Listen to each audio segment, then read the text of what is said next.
మీ ఎలాంటి వ్యాపార ప్రకటనలకైనా వెంటనే మా ఛానల్ సంప్రదించండి. అందరికీ నమస్కారం. నేను శిరీష. ప్రస్తుతం మనతో పాటు ఉన్నారు ప్రముఖ ఆధ్యాత్మికవేత్త, జ్యోతిష పండితులు చెబియం కిరణ్ శర్మ గారు. గురుగారితో మాట్లాడుతాం.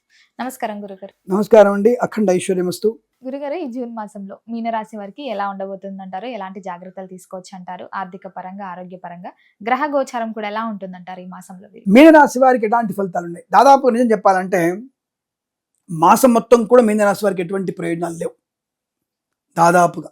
అయితే మొదటి వారంలో వీరికి కాస్త తల్లిదండ్రుల యొక్క పుణ్యబలం వల్ల అనుకూలవంతమైనటువంటి శుభయోగం, అంటే వారి ఆశీస్సుల వల్ల వీరికి పుణ్యబలాన్ని అంటే కుటుంబపరమైనటువంటి ప్రయోజనాన్ని పొందుకుంటారు. కుటుంబము అంటే తల్లి, తండ్రి, అత్త, మామ, భార్య, భర్త, వీళ్ళ పుణ్యబలం వల్ల వీరికి ఫస్ట్ వీక్లో గ్రోత్ ఉంటుంది.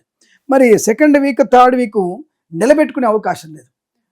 అత్యుత్సాహము, టెన్షను, అంటే వీళ్ళు చేసేటువంటి స్వయం కృతాపరాధాలు ఎక్కువగా ఉంటాయి. కొంత బెటర్ ఏంటంటే మూడో వారంలో మొదటి 4 రోజులు కొద్దిగా బెటర్. ఇప్పుడు దేవుడు పరీక్ష పెడతా ఉంటాడు. ఇప్పుడు కాలుకి దెబ్బ తగిలిస్తుంటాడు, మన కాలుకి మన కొంచెం స్కూటర్ దెబ్బ తగులుతుంది. అంటే అర్థం ఏమిటి? ఒరే నీకు ప్రమాదం ఉందిరా, జాగ్రత్త పడమని అర్థం.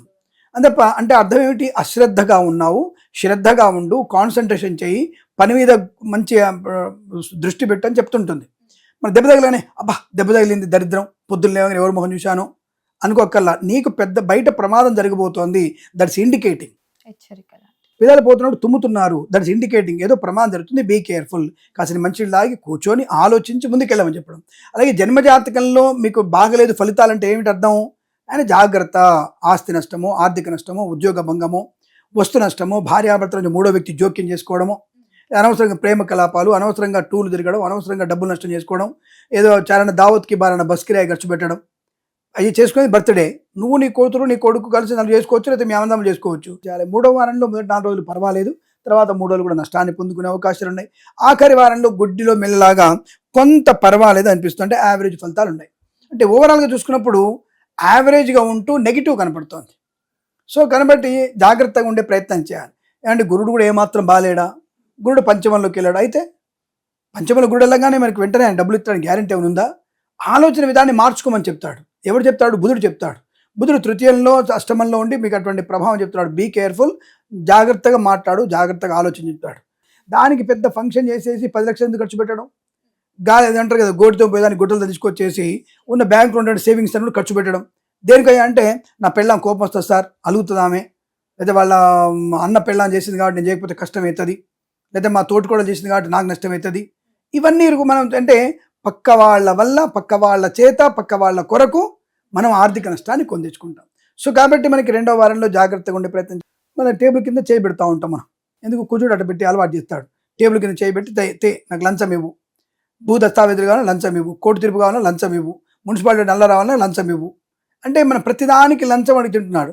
అంటే మీరు ఒకటి విషయం చెప్తాను మీకు నేను, అంటే ఇది ఈ జాతకులు కాదు, ప్రతి ఒక్కళ్ళకి ఎవడైతే లంచం తీసుకుంటున్నాడో తాత్కాలికమైన పబ్బం గడుపుకుంటాడు. తర్వాత నీ కొడుకు పరీక్ష రాస్తారు కదా, నువ్వు అనుకుంటావు కష్టపడి సంపాదించావు, పాపం బాగా లంచాలు బాగా తీసుకొని నీ కొడుకును ఎంసెట్ రాపిచ్చావు. ఎంసెట్ రాస్తాడు వాడు. ఇప్పుడు వాడికి వచ్చే ర్యాంక్ ఎంత? 1,70,000 ర్యాంక్ వస్తుంది వాడికి. ఎంత మంచి ర్యాంకో. తర్వాత ఏం చేస్తా నెక్స్ట్ నువ్వు? వాడు మంచి కాలేజీ సీట్ రావడానికి వీడు 50 లక్షలు ఖర్చు పెట్టాలి. ఇటువంటి పరిస్థితి. అంటే నువ్వు తెచ్చిన సొమ్ము అన్యాక్రాంతమే తప్ప నీకెట్టి పరిస్థితుల్లో పనికొచ్చేటువంటి అవకాశం లేదు. దానివల్ల నువ్వేం చేస్తావు? నువ్వు అప్పుడు అంటే ఇలా నువ్వు తీసుకునే సొమ్ము ఉండదు. రెండవది, సరే పిల్లానికి క్లాస్ అట్లా ర్యాంక్ రాకపోవడం, ఈ లంచం డబ్బు సొమ్ముతో నీ భార్య అప్పటిదాకా నీ భార్య బాగుంటుంది, సడన్గా డాక్టర్ దగ్గరికి పోయేసరికి బీపీ ఉంది, బీపీతో పడింది, బ్రెయిన్ లేదు, స్ట్రోక్ ఉంది, వీడికి చెక్ చేసేసరికి నీకు బ్రెయిన్ స్ట్రోక్ ఉందమ్మా, నీకు ఆపరేషన్ చేయాలి అర్జెంటుగా అంటాడు. ఇదేంద్ర డబ్బులు అర్జెంట్ అంటే, మంచిగా ఆరోగ్యంగా ఉన్నటువంటి వ్యక్తిని నువ్వు లంచాలు పుచ్చి ఇతరులు పీడిస్తాడు. ఏమంటాడు? వీడు దరిద్రుడు, నా పని చేసి పెట్టాడు, చారాన్ని పని చేశాడు కానీ వీడు భార్యను దుబ్బితున్నాడు, నేను పెళ్ళాన్ని నాశనం కానీ నేను పెళ్ళాం ఉండమయ్యా అంటే ప్రతి ఒక్కళ్ళు శాపం పెట్టే అవకాశం ఉంటుంది. అలా శాపనార్థాలు తిని నీ కుటుంబంలో, నీ వల్ల నీ కుటుంబ వ్యక్తులు నష్టపోతారు. కాబట్టి ఇవన్నీ కూడా ఒక రాశికి, అది మీన రాశికి చెప్పట్లా, ప్రతి రాశిలో ఎటువంటి ప్రభావం ఖచ్చితంగా ఉంటుంది. దానివల్ల ఎందుకు లంచం తీసుకోవడం? ఎందుకు? మంచి జీతం వస్తుంది కదా బ్రహ్మాండంగా, లంచం తీసుకోవడం ఎందుకు?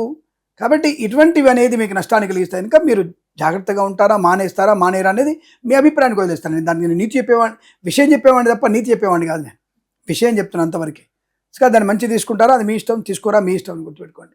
ఏదేమైనా ఇలా మనకి ఆర్థికపరమైనటువంటి ఇబ్బందులు, చికాకులు వచ్చే అవకాశం. మొదటి వారంలో కొద్దిగా కుడిల మెల్ల కొంత ప్రయోజనం కలిగించే అవకాశం, షేర్ మార్కెట్, స్పెక్యులేషన్, విద్యా విషయాలు కానీ, competitive exam, IELTS, GRE, TOEFL, GMAT లాంటి సంబంధ విషయాలు పరీక్షలు కానీ, ఇతరత్ర నీటి పరీక్షలు ఉంటే ఆ టైంలో అనుకూలంగా ఉంటుంది, కలిసి వచ్చే అవకాశం ఉంటుంది. కళాకారులకి లాభాలు ఉన్నాయి. సినిమా రంగంలో వ్యాపార వృద్ధి, రాజకీయ రంగంలో కలిసి రావడం. అలాగే రైతన్నలకి, పూలు పళ్ళు కూరగాయలు పండించే వారికి సూపర్ మార్కెట్, కిరాణా వ్యాపారంలో అభివృద్ధి పొందిన అవకాశం, కొత్త వస్తువులతో మంచి ప్రయోజనాలు పొందుకోవడం, కొత్త వస్తువులు కొనుగోలు చేయడం, భూలాభాలు పొందుకోవడం. 4వ వారంలో కూడా కాస్త మీకు భూలాభం ఉంది. కాస్త జాగ్రత్తగా ఈ కోర్టులో ఉన్నటువంటి ఈ భూ తగాదాల విషయంలో కాస్త జాగ్రత్తగా మాట్లాడితే మీకు భూ తగాదాలు మీ వైపు అంటే ఇల్లు కానీ, భూమి కానీ ఇతరుల కబ్జాలో ఉంటే మీ చేతికి వచ్చే అవకాశం ఉంటుంది. ఓవర్ చేస్తే మాత్రం అది ఇంకా తెగిపోయి అది అంటారు కదా, పొయ్యి మించి పెనం మించి పొయ్యిలో పడ్డట్టు అవుతుంది. కాబట్టి కాస్త జాగ్రత్తగా పొదుపుగా మాట్లాడి, అంటే తెలివిగా మాట్లాడి మీ పనిని గట్టెక్కించుకునే ప్రయత్నం చేస్తే 4వ వారంలో మీకు అనుకూల ఫలితాలు ఉంటాయి. బట్ ఏదైనా డబ్బు విషయంలో కానీ, షేర్ మార్కెట్ విషయంలో అప్రమత్తంగా ఉండండి.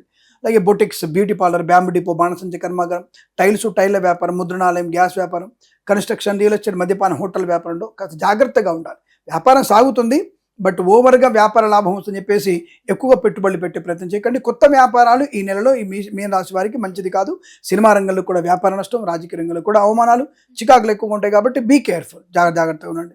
అలాగే రైతన్నలు, మత్స్యకారులు, పూలు పలుకురాలు పండించేవారు, రొయ్యలు, చేపలు చెల్లె వరకు నష్టం వచ్చే అవకాశం కనుక జాగ్రత్త. నష్టం అంటే ముఖ్యంగా ఈ మత్స్యకారులకి గజయితగల పర్వాలేదు, కానీ కొత్తగా వెళ్తారు కదా జాలర్లు, కొంతమంది కొత్తగా వెళ్తుంటారు, ఫస్ట్ టైం వెళ్తుంటారు కదా, వాళ్ళని తీసుకెళ్ళకండి. అంటే అప్రెంటిస్షిప్ అంటారు కదా, వాళ్ళని తీసుకెళ్ళకండి. ఎందుకంటే అలలు పెద్ద అలలు వస్తే గజయితగాళ్ళు బయటకు వచ్చేస్తారు.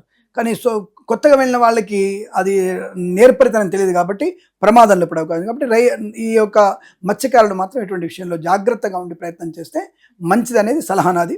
ఆ విషయాన్ని గమనించుకోవచ్చు. కుటుంబ విషయాల్లో కూడా ఇతరుల జోక్యం కన్నా, సలహాల కన్నా జాగ్రత్తగా ఉండడం, అనవసర విషయాల్లోకి మీరు వెళ్ళడం, ఇతరుల రహస్యాల్ని మనం కనుక్కుందాం, వాళ్ళ మీద నింద వేద్దాం అనుకోవడం వల్ల మీకు ప్రమాదం.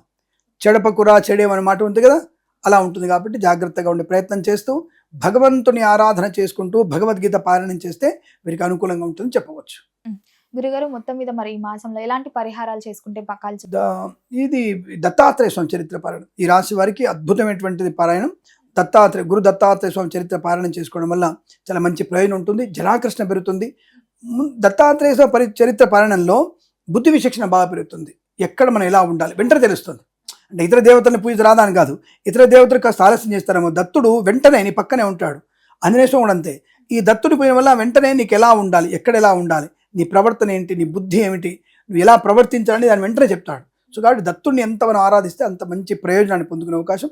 రెండవది, నేను ప్రతిసారి చెప్తున్నట్టుగా భగవద్గీత పారాయణం సమస్తమైనటువంటి శుభయోగాలు పొందడానికి, సమస్తమైనటువంటి సమస్యల నుంచి బయటపడడానికి భగవద్గీతకు మించినటువంటి పుస్తకం మరొకటి లేదు, ఉండదు. అది విషయం గుర్తుపెట్టుకోండి. మీరు తప్పకుండా భగవద్గీత పారాయణం చేస్తే ప్రతి సమస్యకి పరిష్కార మార్గం దొరుకుతుంది, ప్రతి పరిష్కారానికి విజయాన్ని కలిగిస్తుంది. భగవద్గీత మాత్రమే, ఆ ఒక్క పుస్తకం మాత్రమే. ఇంకా మిగతా పుస్తకాలను పక్కన పెట్టే ప్రయత్నం చేయండి. అంతొక్కటి. గురుగారు, మొత్తం మీద జూన్ మాసంలో మీనరాశి వారికి ఎలా ఉంది, ఎలాంటి జాగ్రత్తలు తీసుకోవాలి తెలియజేసినందుకు ధన్యవాదాలండి. స్వస్తి ప్రజాభ్య పరిపాలయంతాం న్యాయేన మార్గేణ మహిమహీషాః గోబ్రాహ్మణేభ్య శుభమస్తు నిత్యం. లోకా సమస్త సుఖినో భవంతు. నమస్కారం. ప్రేమతో మీ కిరణ్ శర్మ.